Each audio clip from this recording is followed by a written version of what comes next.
آتشی نظرو هرگه که بجایی گشتی تو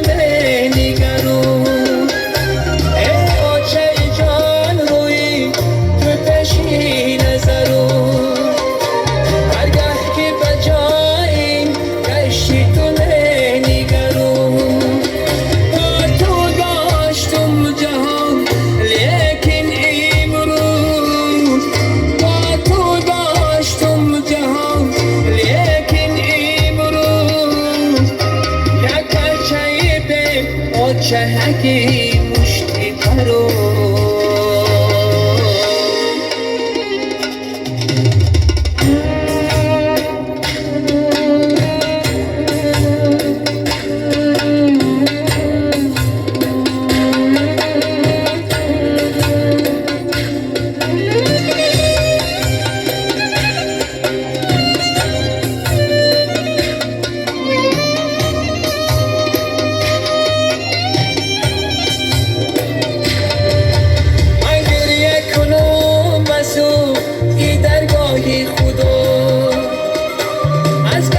چه کردی برای آتش جدا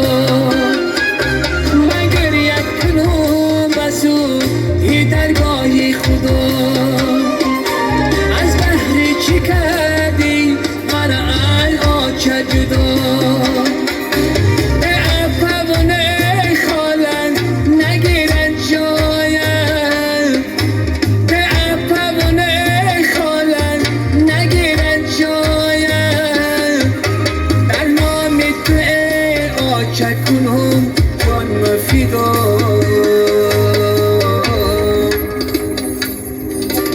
از رفتنی تو آتش علم دار شدم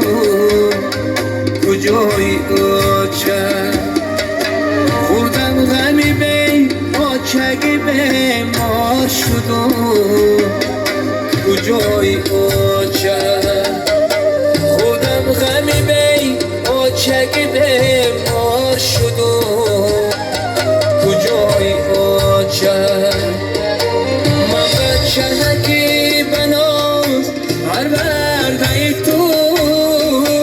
امروز جونی خسته بود بیمار شدم کجای آتش من بچه‌کی بناز پرورده تو امروز جونی خسته بود بیمار شدم